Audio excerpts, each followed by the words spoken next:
there, my name is Camila and today I'm going to be doing the revision for the Avaliação Especial. Before we start, I just like to say that the only topic we're not going to be seeing today is verb tenses, since it's much more like a review and not something new, so I decided to not put it here. Okay, so first off we have vocabulary from page 104, exercise 1B. I'm just going to list all the vocabulary here and read it through very quickly so then we can work on it on the exercise. Bleak, without anything to make you feel happy or hopeful. Poignant, making you feel sad or full of pity. Overrated, not as good or important as some people think or say. Offbeat, unusual and not what people would usually expect, especially in an interesting way. Unconventional, very different from the way people usually behave, think, dress, etc. Thought-provoking, making people think seriously about a particular subject. Compelling, very interesting or exciting, so you have to pay attention. Charming, very pleasing or attractive. Stylish, attractive in a fashionable way. Subtle, not easy to notice or understand unless you pay careful attention. Striking, attractive in an unusual way that is easy to notice. Well received, accepted with enthusiasm, for example, by critics. In this exercise, all we have to do is use the vocabulary we've just seen to complete the sentences. So number 1, she mainly produces winter scarves using wool, but also uses fibers such as Japanese paper and recycled silk selvage. If we take a look, Japanese paper and recycled silk selvage is not something that is commonly used to produce winter scarves. So, the word we're going to need is unconventional. 2. Some are dull, repetitive squiggles on paper, and some are fabulous, witty, incredibly popular. Here we have two things. One of them is just dull, and the other one is fabulous, witty, and we're going to need a word that goes along with these, which is going to be thought-provoking. Since, if you remember, thought-provoking is something that makes people think seriously about a particular subject. 3. The landscape around them was almost as devoid of plant life as the white sands had been.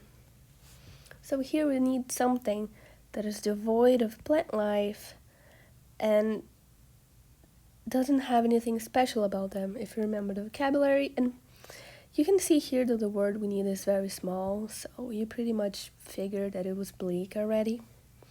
Number 4 is a totally story with a bunch of likable characters and a truly detestable villain. Here we're describing a story, not just any story, but a very good one apparently. And in the context, you're going to use compelling. 5. Her behavior is easy and natural, and it is because of its frankness and evident sincerity. So if we're talking about behavior, and charming is a word that we're usually going to use for behavior. 6. Whichever route is taken, as long as the speech is made in good humor, with the best of intentions, with a note of thanks, it will be well received. 7. The North and East own a terrific influence, making all pain more, all sorrow sadder. If we look at keywords like pain, sorrow, and sad here, the word we're going to use is poignant. 8. I don't have fully universal tastes. I consider Charles Dickens to be highly overrated. And you could figure this word out if you look at the context and I don't have fully universal tastes. 9. Wilder's sense of humor and impeccable comedy timing made him a favorite among directors and screenwriters. Here's going to be offbeat sense of humor. So when we say someone has an offbeat sense of humor, it's strange, but it works. So it's not the common jokes. This is not a type of humor that people would usually expect. 10. Endless hoop earrings with added touches are both fashionable and stylish. if you look at fashionable, which is a keyword, you could pretty much figure out stylish. 10. Finally, one of the most buildings in the city is the high school with its commanding tower. Here, commanding tower is something that usually calls for your attention, so we're going to be using striking. 12. There were differences between the parties regarding living wills. There were subtle differences. This is not a very good phrase that I picked for this example, since subtle is just something that is not easily noticed. Next up, we have vocabulary from page 104, exercise 4. I just put all the vocabulary here first, and an exercise that I'm going to explain in a minute.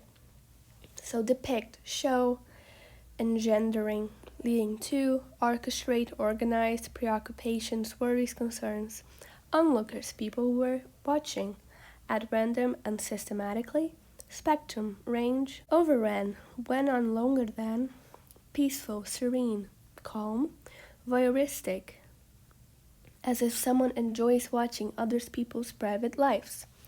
Okay, so in this exercise, we'll be taking a look at 3 sentences with the vocabulary, but one sentence has the vocabulary used in an incorrect way.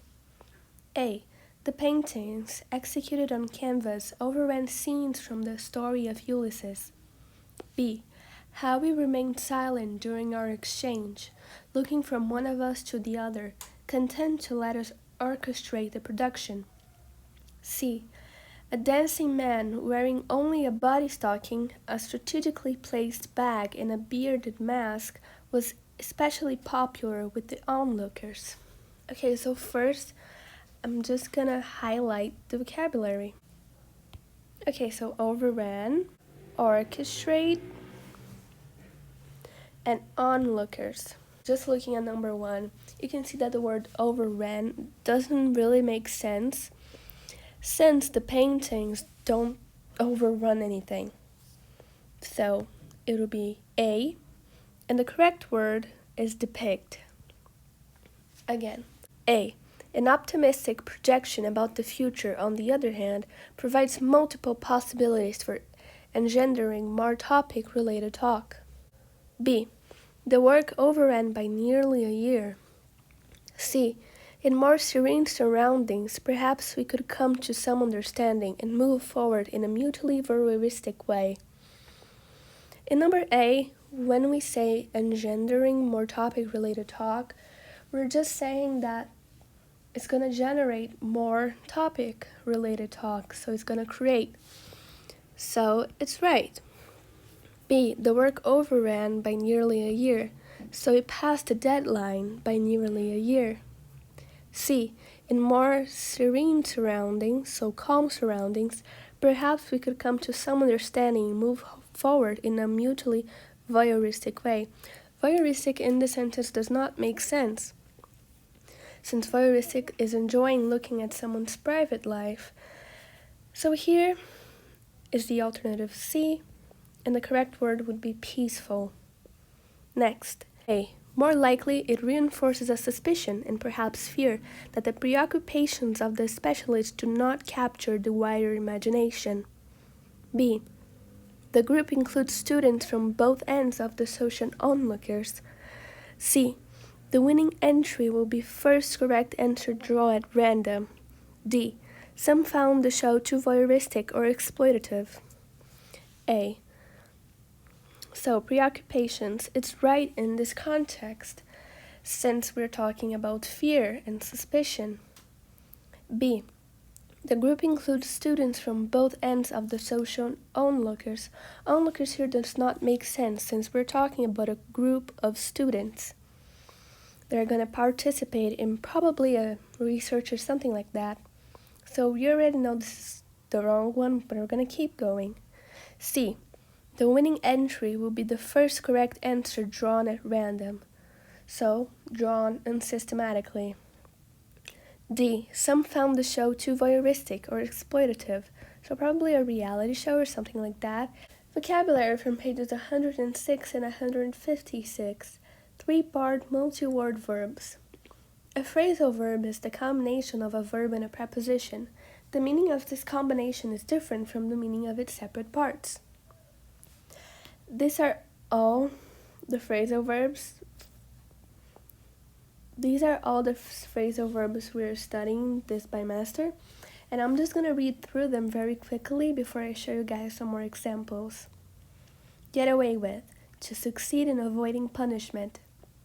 Get around to do something that you have intended to do for a long time. Go along with, to support an idea or agree with someone's opinion. Go in for, to do something regularly or enjoy. Come up with, to suggest or think of an idea or plan. Come down to, if a situation comes down to something, that is the thing that influences it the most. Put down to think that a situation or a problem is caused by a certain thing. Put up with, to accept an unpleasant situation. Stand up for, to defend or support a particular idea or a person who is being criticized or attacked. Stand up to be resistant to the harmful effects of something or someone. Catch up with, to talk to someone you have not seen for some time and find out what they've been doing. To do something that should have been done before. Catch on to become popular, to finally understand something. Okay, so the examples here. Get away with. Everyone thinks he's guilty of robbery, but it looks like he can get away with it. He's going to get away with it. Get around to. After weeks of putting it off, she finally got around to painting the bedroom. So after she postponed, procrastinated, she finally did the thing that she was stalling. Go along with. Kate's already agreed, but it's going to be harder persuading Mike to go along with it. Go in for. I don't usually go in for dangerous sports. I prefer golf. So I don't usually enjoy dangerous sports. I prefer golf. Come up with.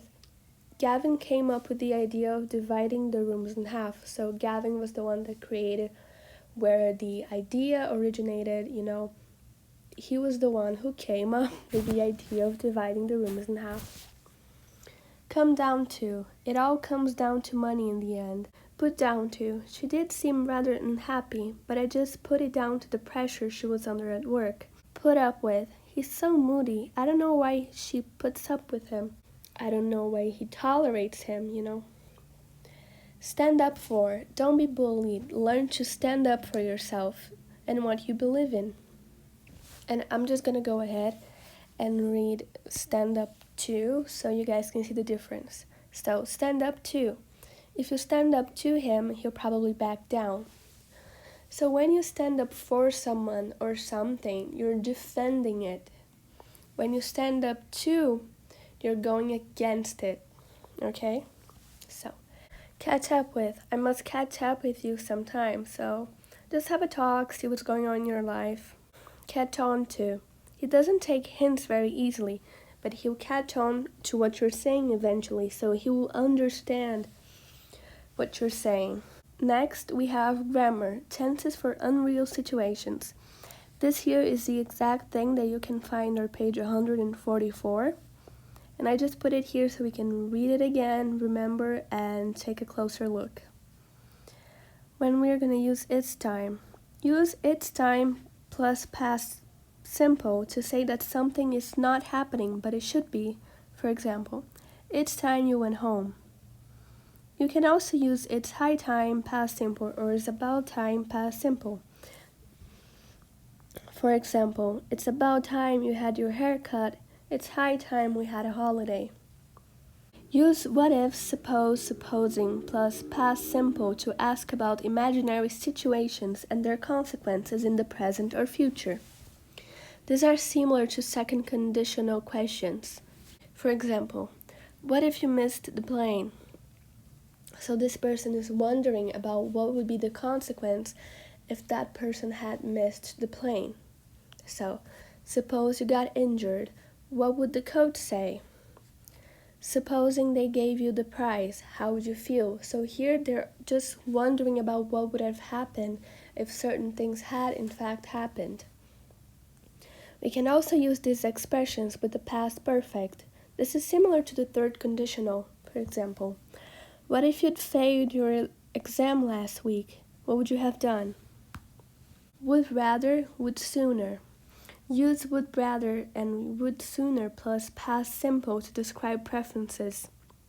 For example, I'd rather you didn't play football inside. I'd sooner they gave me a check than a watch when I retire.